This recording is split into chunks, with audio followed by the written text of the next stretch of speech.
নমস্কার, সনাতন ধর্মকথা চ্যানেলে আপনাদের সবাইকে স্বাগত। আজ মেঘদূত কাহিনীর উত্তর মেঘ পর্বের চতুর্থ অংশ শুরু করব। যক্ষ মেঘকে বলছে, হে আয়ুষ্মান, আমার অনুরোধে এবং নিজে কৃতার্থ হবার জন্য তাকে এইরূপ বলবে, হে অবলা, তোমার সহচর রামগিরি আশ্রমে বিরহদশায় জীবিত আছে। সে তোমাকে কুশল প্রশ্ন করছে। প্রাণীদের বিপদ সহজেই ঘটে, সেজন্য এই বিষয়ে অগ্রে জিজ্ঞাসা করা প্রয়োজন। তোমার সহচর দূরে রয়েছে, প্রতিকূল বিধি তার পথ রুদ্ধ করেছে।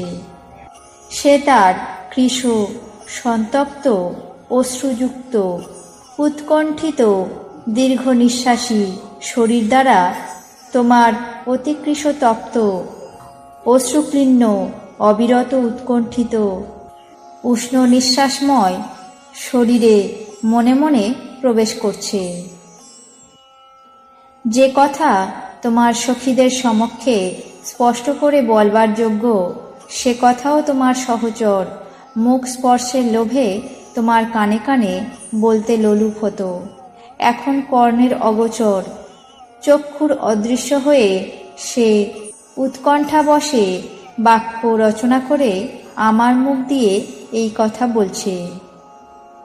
শ্যামলতায় তোমার দেহ, চকিত হরিণীর নয়নে তোমার দৃষ্টিপাত, চন্দ্রে তোমার মুখ প্রতিবিম্ব, শিখির পুচ্ছভাবে তোমার কেশরাশি, ক্ষীণ নদী তরঙ্গে তোমার ভ্রুবিলাস দেখছি। যখন শিলার উপর গৈরিকের রঙে প্রণয় কুপিতা তোমার আলেখ্য অঙ্কিত করে আপনাকে তোমার চরণ পতিত করতে চাইতে না, বারবার অশ্রুপ্রবাহে আমার দৃষ্টি লুপ্ত হয়। ক্রূর দৈব চিত্রেও আমাদের সঙ্গম সইতে পারে না। স্বপ্ন দর্শনে কোনো প্রকারে তোমাকে না পেলে গাঢ় আলিঙ্গনের জন্য আমি শূন্যে হাত বাড়াই। আমাকে এই রূপ দেখে বনদেবতাদের মুক্তার তুল্য স্থূল অশ্রুবিন্দু তরুকিশলয়ে বারবার নিশ্চয় পতিত হয়। হে গুণবতী, দেবদারু বৃক্ষের কিশলয় ফুটো সদ্য ভেদ করে তার নির্যাস্রাবে সুরভিত হিমাদ্রির যে বায়ু দক্ষিণে বয়, তা হয়তো পূর্বে তোমার অঙ্গ স্পর্শ করেছে। এই ভেবে আমি সেই বায়ু আলিঙ্গন করি।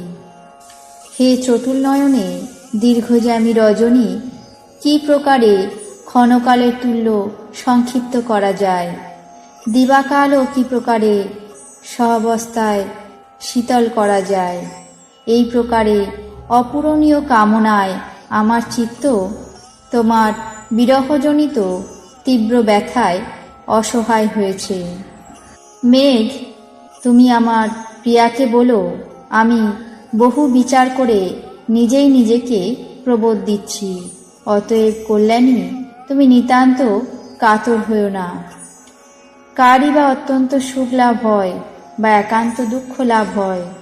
মানুষের এই দশা চক্রনেমির ন্যায় নিচে নামে এবং উপরে ওঠে।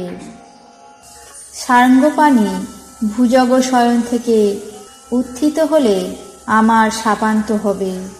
অতএব অবশিষ্ট 4 মাস চক্ষু নিমলিন করে যাপন করো।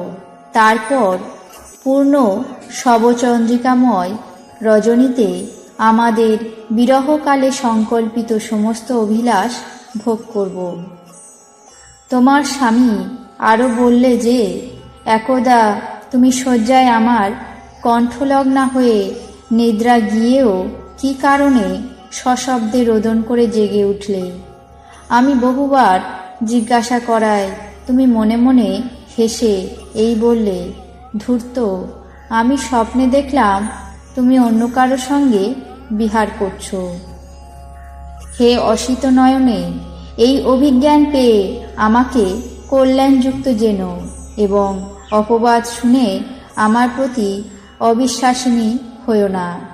লোকে বলে স্নেহ নাকি বিরহে ধ্বংস হয়, কিন্তু ভোগের অভাবে স্নেহ অভীষ্ট বস্তুতে অধিক রসান্বিত হয়ে প্রেমে পরিণত হয়।